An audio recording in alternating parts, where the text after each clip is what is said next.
Good morning, everybody. This is the Executive Committee meeting. One main agenda item today.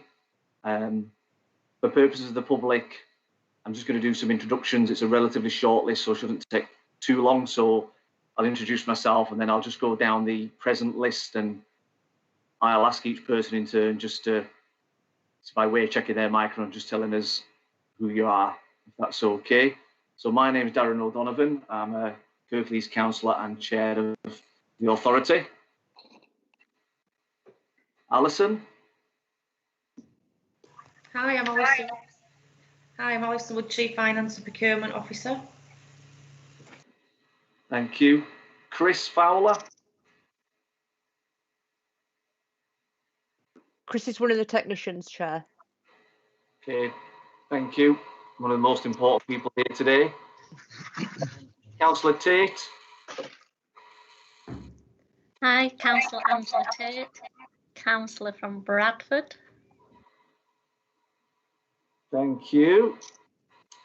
Councillor Renshaw.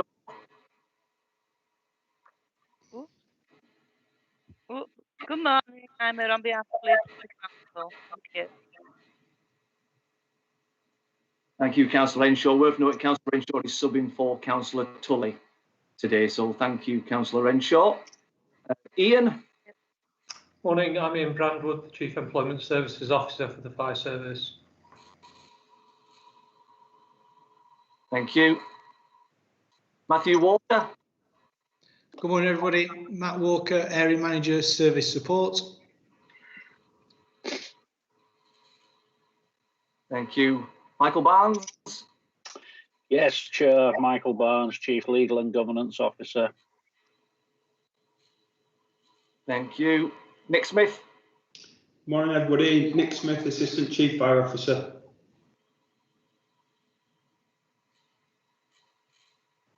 Thank you. Nikki Houseman. Morning, Chair. Nikki Houseman, Committee Services Manager. Thank you. Councillor Harron. Peter Harron, Leeds City Council. Thank you. And Councillor Graham. Hello, everybody. Councillor Ron Graham, Leeds City Council.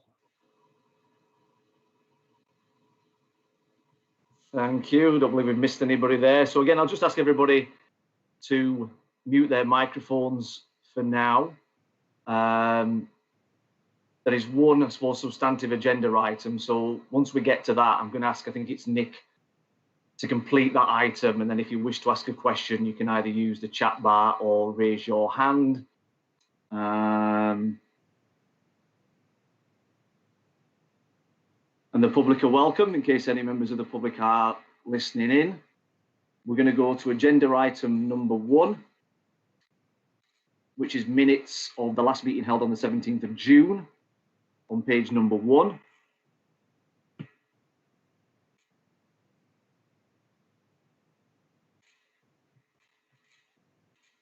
Everybody happy with those? I'll just go for a general consensus. Unless everybody intimates that they've got any issues with it, I'll take those as approved. No one's intimated, so those are approved. Thank you. Any matters arising from those minutes at item agenda number 2?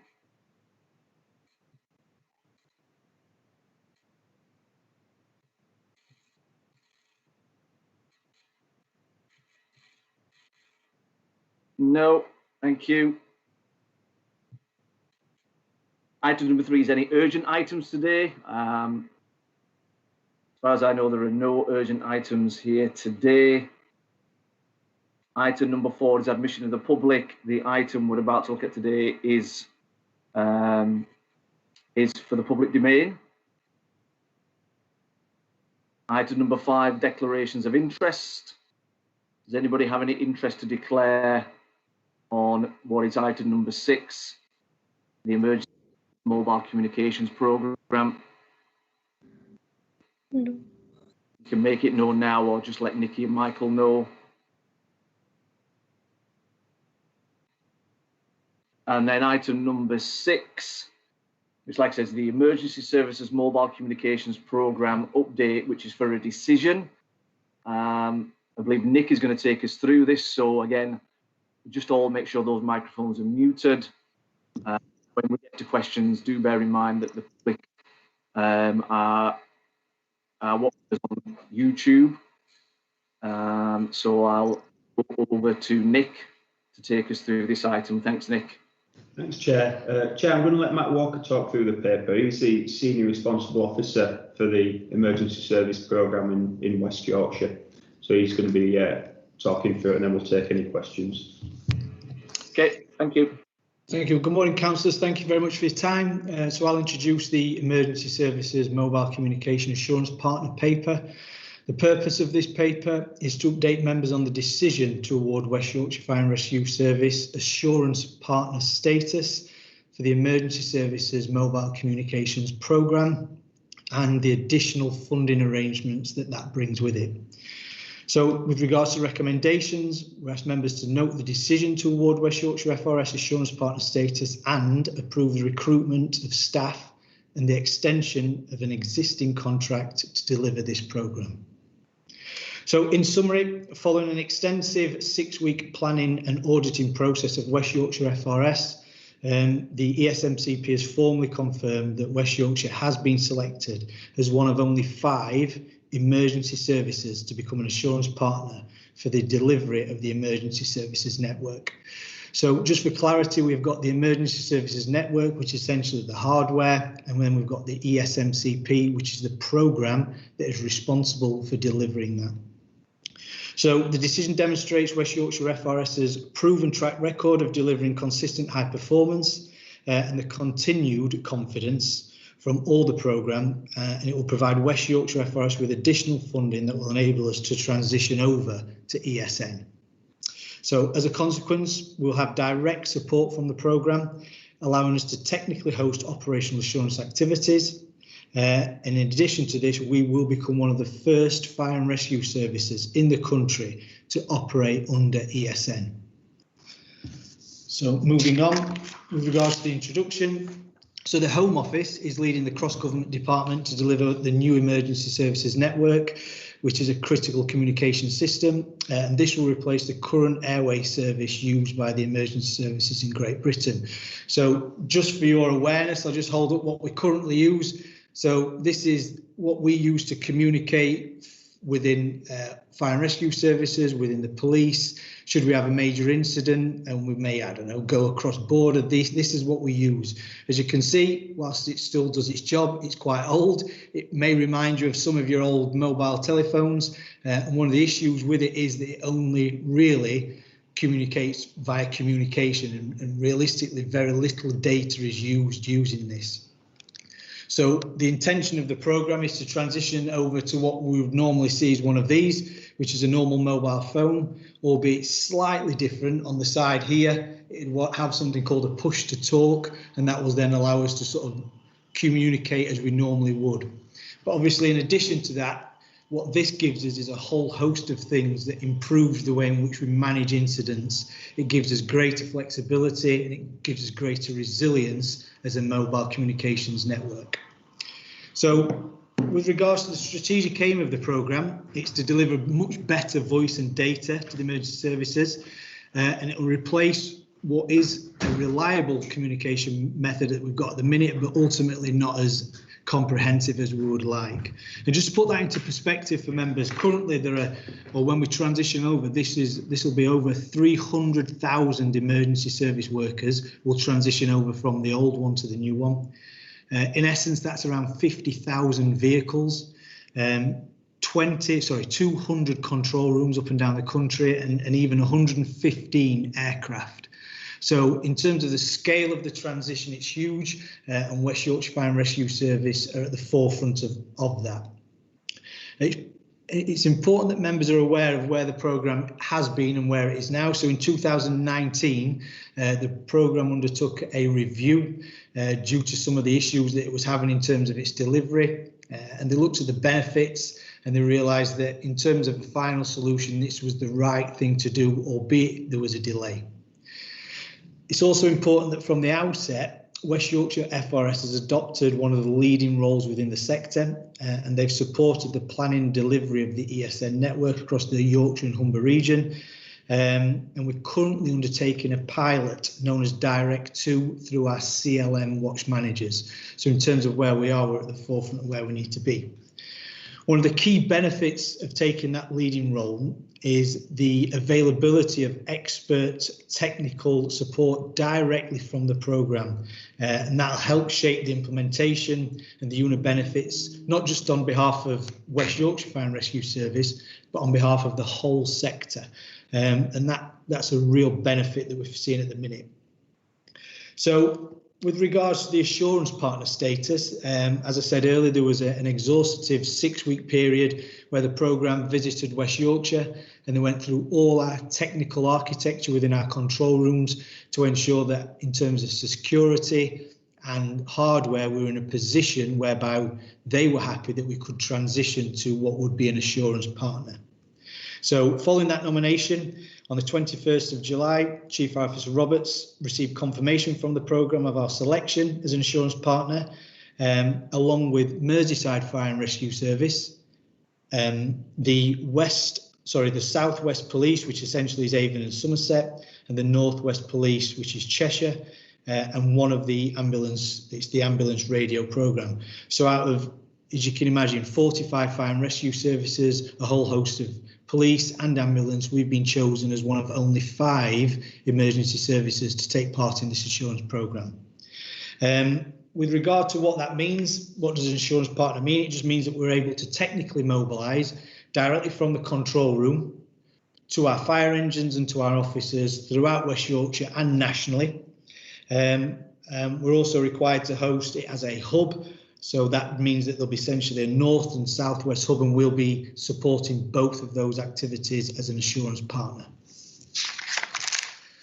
The decision to award ourselves as assurance partner continues to support the West Yorkshire at the forefront of the fire sector and cements our current position with the programme.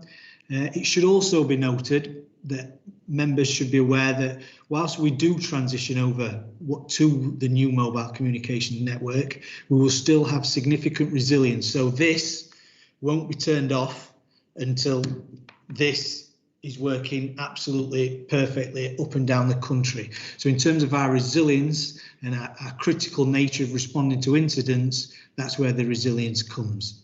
Okay. With regards to financial implications, obviously, to be an assurance partner, the programme have realised that there needs to be some sort of incentivised programme to allow us to transition, because there's a significant amount of work that needs to take place. As a consequence, there's a table there that outlines around £345,000 in additional funding that we will receive from the government to enable us to transition. This is in addition to what will be already around £900,000 that we have part of the Yorkshire and Humber transition pot, as well as a potential further £300,000 that will allow us to mobilise. So if you think of the 2 parts, you've got something called validation, which is where we are at the minute, where we're validating all the information, the control room, and then once they're happy with that, then we'll move over to what will be mobilisation, where it's starting to work in terms of mobilising fire engines and firefighters and officers. Timelines for the implementation of the proposed funding mechanism from the 1st of August 2020, and in terms of the governance of the finance, that will be through the, just bear with me, that will be through the finance and resources and the audit committees, where the assurance of the accounts and expenditure will be recorded. With regards to the legal implications, Mr. Barnes has had sight of the Code of Connection, which we're required to sign, and that has been signed.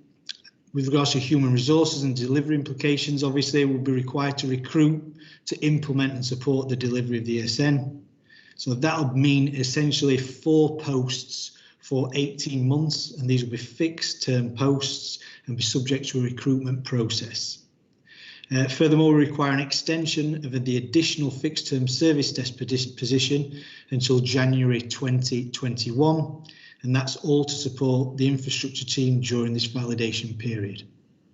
So the overview of the initial posts on the second table, whilst the posts are the post names of what the programme use, essentially we have a cost envelope of the £345,000. So project support, station manager A, business change ambassador, and whilst that says station manager, aware of the opinion that this should be a green book position, and we'll be going out to sort of look at the job description for that. Technical authority, so 2 technical posts that were required to implement the infrastructure required to allow us to transition, and then the grade 5, which is the additional service desk support. With regards to the health and safety, it's really important that members are aware that whilst we're at the forefront of where we need to be within the service, the transition from a very antiquated service to something that will allow us to be far more efficient in the way in which we manage incidents is critical to what we're trying to achieve. So using the new ESN, we'll be able to transition through videos, voicemails. We'd even be able to do Teams meetings on the incident ground should we need to. We'll have direct links from the drones and from the police helicopters directly to incident commanders' mobile phones or ESN devices. So it allows us to be far more efficient and proficient in incident management as we move forward.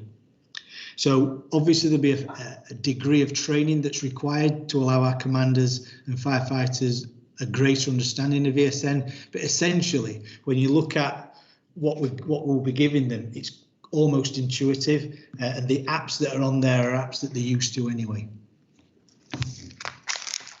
With regards to the environmental implications, part of the process will be testing our coverage. So we need to be 100% sure that the coverage that we have is sufficient to enable us to transition appropriately. So there'll be an increased amount of road traffic, particularly from the fire and rescue services, testing areas of critical infrastructure so that there is mobile signal there. In addition to that, there's something called a fit and forget device. So all ambulances, a percentage of the ambulance services will have that on them as well, and that'll be testing mobile signal as they transition around West Yorkshire, and that is the same with the police. With regards to our fire and rescue service priorities, obviously it's continuing to keep firefighters safe, support our people to be the best, working smarter as a service, and obviously a better use of technology and innovation where possible. So to conclude, the SMCP's decision to award West Yorkshire Fire and Rescue Services an assurance partner does demonstrate where we, West Yorkshire Fire and Rescue, are within the fire sector, and underlines the commitment and the technical ability of all our employees to deliver the competence required to be an assurance partner. The opportunity to develop our employees and prepare West Yorkshire Fire and Rescue Service for the transition to ESN with the direct technical support from the programme puts us at the forefront of the 3 emergency services. And finally, to enable West Yorkshire to transition to deliver the role as assurance partner, we'll be required to recruit an additional 4 posts on a full-time 18-month contract and extend an existing contract until January 2021. Funding for these positions will be provided by the programme and subject to audit through the Finance and Resource Committee. Thank you, Chair. Happy to take any questions. Thank you for that, Matthew.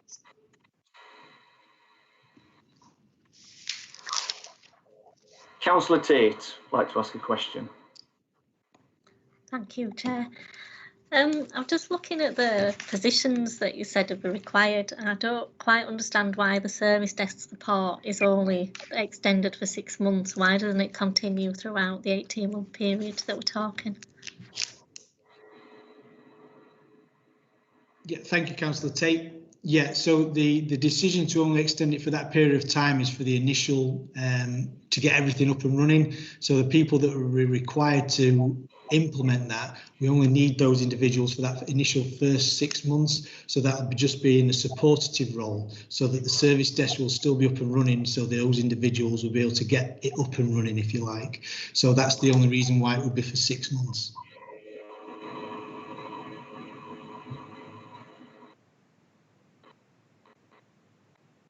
And come back in, Councillor. No, that's fine. Thank you. Okay.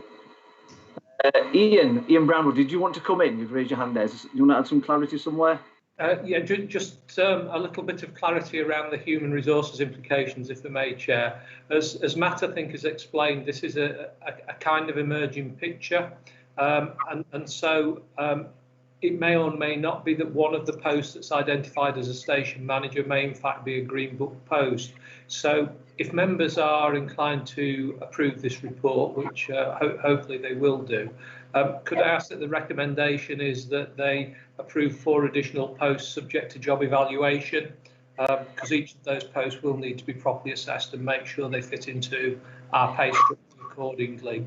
I don't think that will impact significantly on the financial implications because, of course, all this is externally funded and what we're doing is utilising that external funding, but we do need some rigour around the evaluation of those 4 posts. Okay, thanks, Ian. That's noted. I'm going to bring in Councillor Renshaw.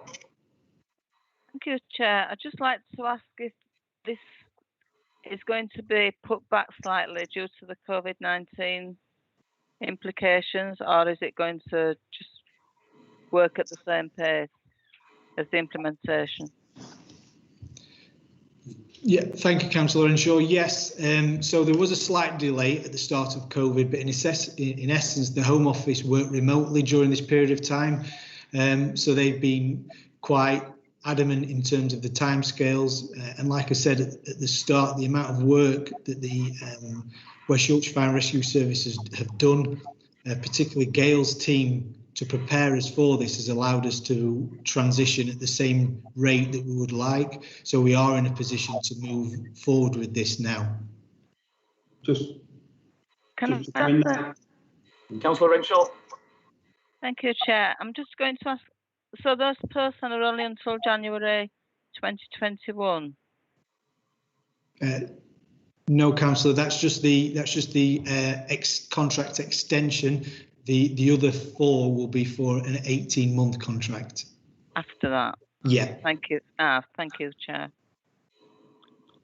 Councillor Harron. Thank you. Can I ask a bit more about transition? We've all been through transitions at private and public projects over the years, and they tend not to be as smooth as we're told they are at this stage. Do we have to wait till everybody's ready before we can transition across? I mean, you have to wait for the South West Ambulance Service to say it's all right before we go across. And if we go across before them, is there a chance that we go back to this, what you call a very antiquated system that we're using at present? Is it a big bang altogether? Thank you, Councillor Harron. No, there's essentially what we've got in place is an interworking solution. So whereby, with us being at the forefront, we're able to transition first and almost work our way through everything that is required to work through. The rest of the fire and rescue services, all 45 and obviously the police forces, they'll transition at a period of time, albeit we will be first. So there'll be an interworking solution whereby we'll still be able to communicate with other fire and rescue services that haven't transitioned, because they'll still be on airwave until the final business case, I think is 2024, when they're asking all FRSs and all emergency services to have transitioned over. So there'll be a solution in place whereby we can use the 2.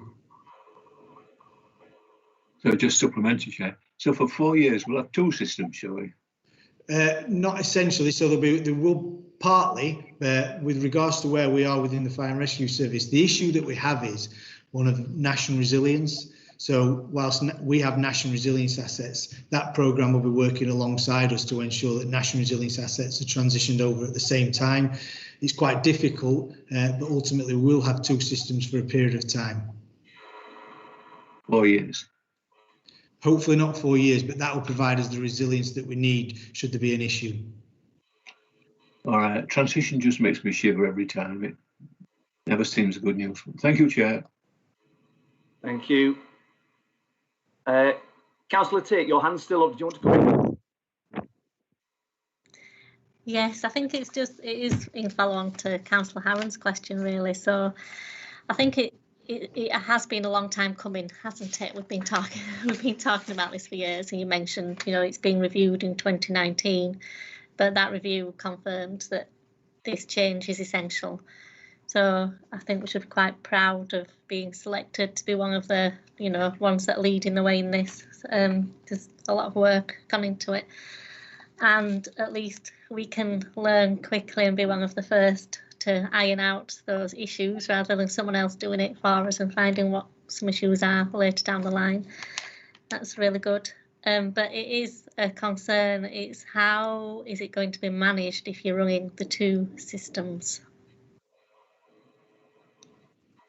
Yeah. Thanks, do you want to Councillor. come in on that, Nick, or Matthew? Do you want to come in on that? Nick, I've noticed your hands up, so whoever wants to take that. Yeah, I was just going to add in it word to build on Councillor Harron's concern, just to remind people that the existing technology is currently very expensive to run. It's costing the government £400 million per year to operate. So there is a real focus to try and move away from it to the more commercially sort of like market of the mobile phone technology.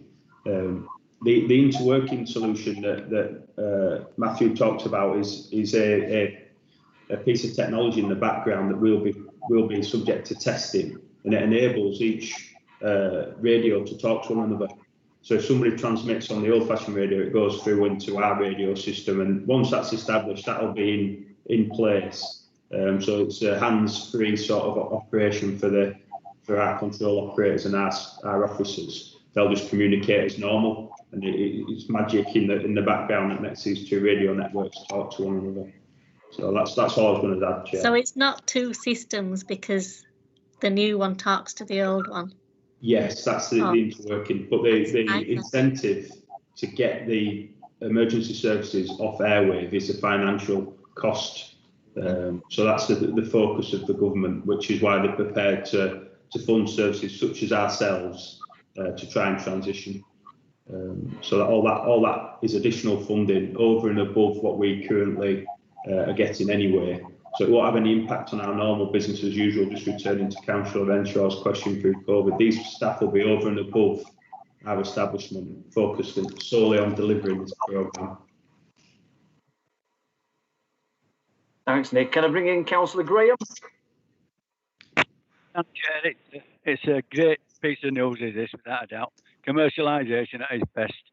The thing here that concerns me now is one question to Matthew is, would it improve the response times because we're now up to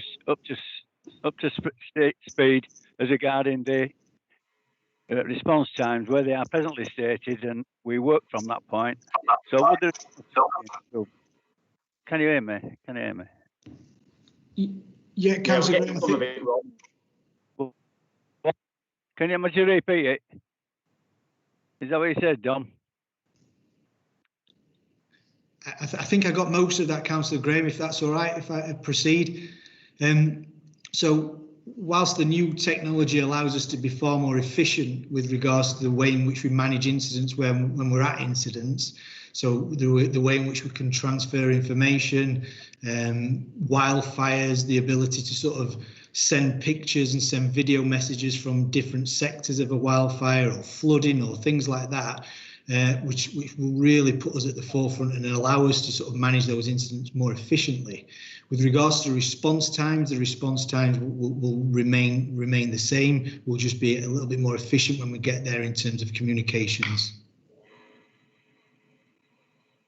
Oh, I don't know whether you heard me. Thank you. Give me a response there. Thank you. Okay. Councillor Renshaw, do you want to come back? Thank you, Chair. I'd just like to ask Alison, it sounds like a wonderful amount of funding that we're going to receive, but is it balanced well with the costs of what the implications are going to be and the training and everything else that comes with the package? I think it's wonderful that we're getting updated to such an extent, but obviously it does come at a cost. That's why I'm just wondering if it balances with the budget.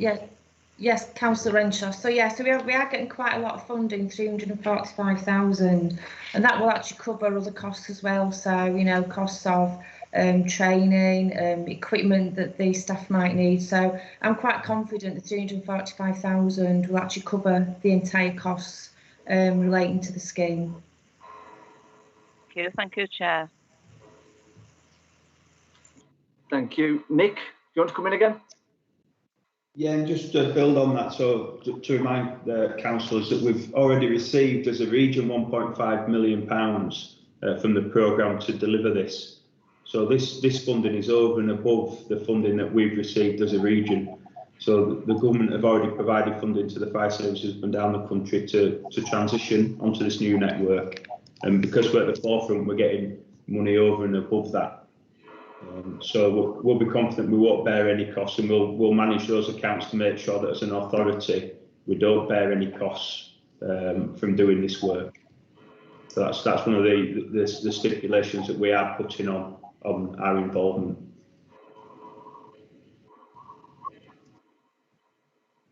Thanks, Nick. I'll come in a second, just to double check nobody else wants to come in before I come in.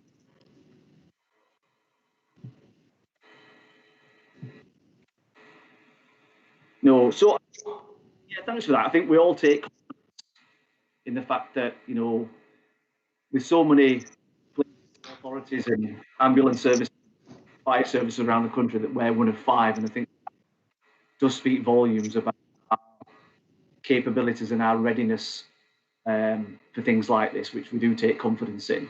I just wondered, I've got just 2 or 3 questions. I just wondered what do we anticipate, or what does the government anticipate might happen at the end of the 18-month funded period of time with these 4 members of staff? Who will continue the management and any ongoing costs of this beyond those 18? So, sorry, Chair, it just cut out a few times. I'll answer what I think I got. I think it was around the ongoing management after the 18 months. Is that right? Yeah, the ongoing costs. Yeah. Beyond the 18-month period. Yeah, so where we are at the minute, as I said, the transition over. So after the 18 months, we'll be in a position whereby ultimately we will be able to work and manage incidents via the ESN. So the hope is, the intention is that these 4 individuals will have done exactly what we need them to do to allow us to transition. So we'll be able to work as part of the ESN. So when at the end of the 18-month contract, subject to any delays that are provided via the programme, then the 18-month contract will obviously come to an end. Some of those individuals, like Mr. Granwood said, will be internal candidates, and ultimately they go back to the role that they had before. But that's what they'll be doing. They'll assist the transition.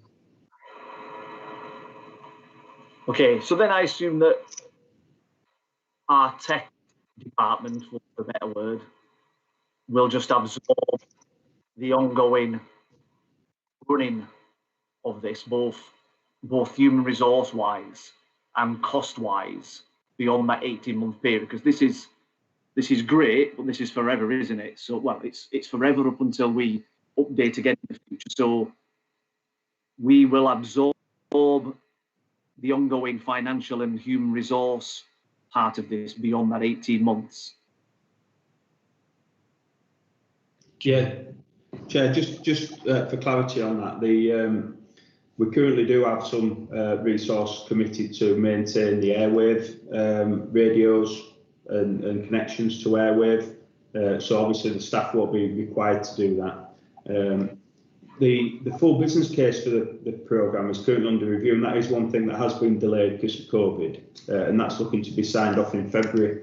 And that will deal with the ongoing funding for each emergency service with regard to the ESN moving forwards. So there's some core costs and non-core costs associated with that. So the programme are currently consulting with the sector on those costs in that business case, and the National Fire Chiefs Council is leading on that representation for us as a sector.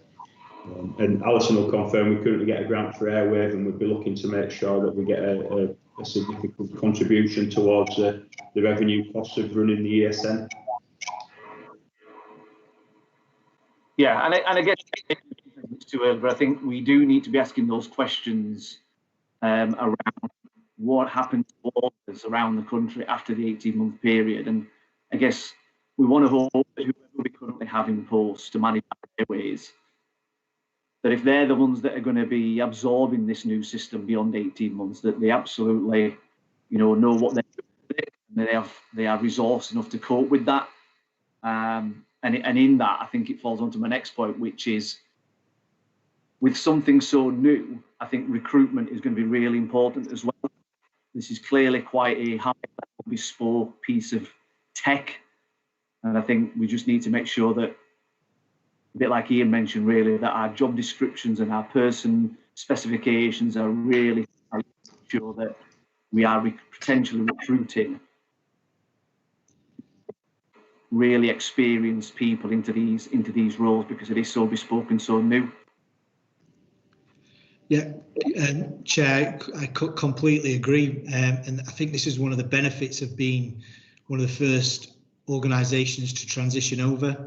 We'd be calling it handheld, but ultimately we'll have direct access to all the technical experts within the emergency services programme, which that won't be the case for all the other FRSs that transition. It'll just be a case of transition at a period of time at a specific date.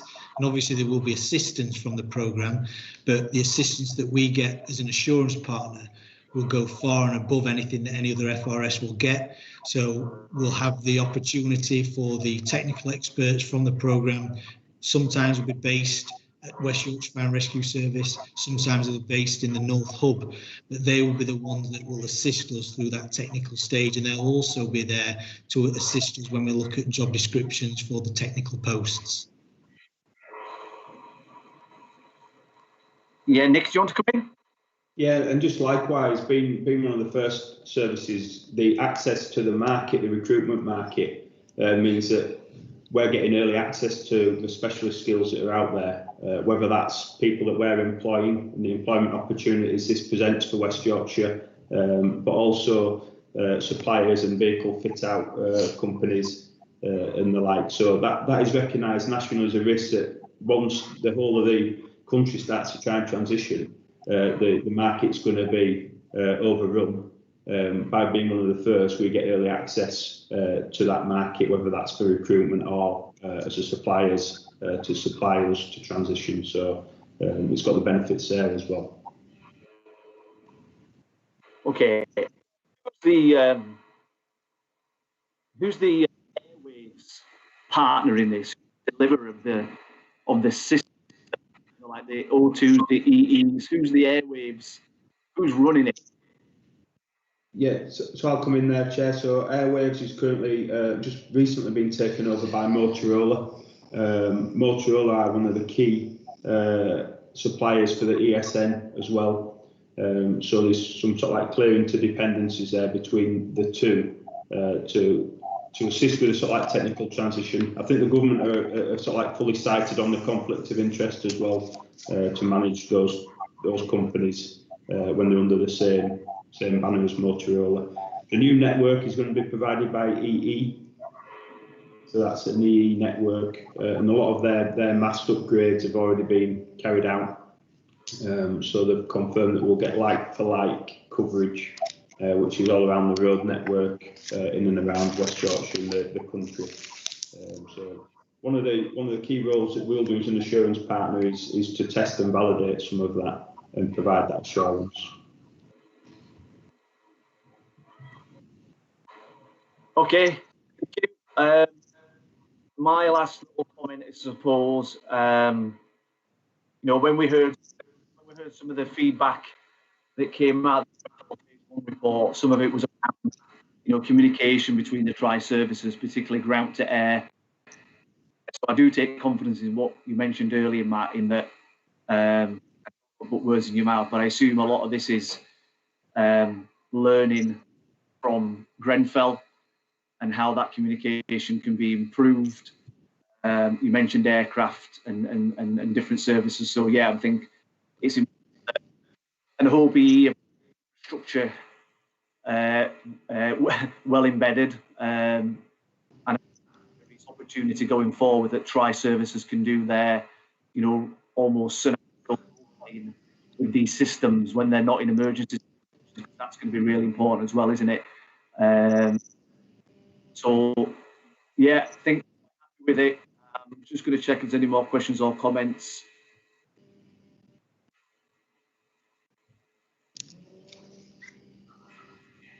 Wait, one more, Councillor Tate. It was just checking based on the discussions that we just had. So after the 18 months, we'll be looking to go into transition. But the current post, you've said they'll be for 18 months. So am I right to assume that there'll be this may be extended, because we obviously don't want to lose experience in those posts as we go into the essential transition period? Yeah, thank you, Councillor Tate. Yeah, we've also noted that, and obviously they're indicative figures, and that's the time that we've been funded for. I think as we transition, we'll start to understand the process probably more robustly, and try and anticipate some of those pinch points as we move through that, because as Nick said, we don't want to lose these individuals to other FRSs with the experience that they have. So it will be something that we'll have on our risk register, definitely.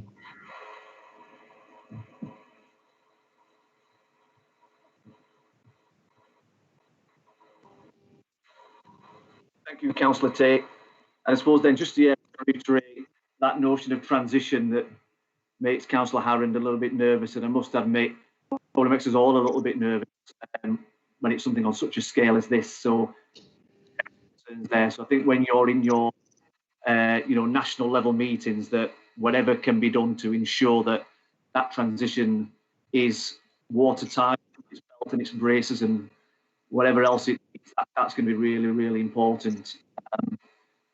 So there are no more questions. So I'll ask members, we're happy to note the decision to award West Yorkshire Fire Rescue Service assurance partner status and approve the recruitment of staff and the extension of existing contracts to deliver this new programme. So I'll move. If anybody wants to second it. I'll second it. Seconded by Councillor Tate. Thank you. We don't need to do hands. I'll just wait for anybody that's not happy or has got a question before.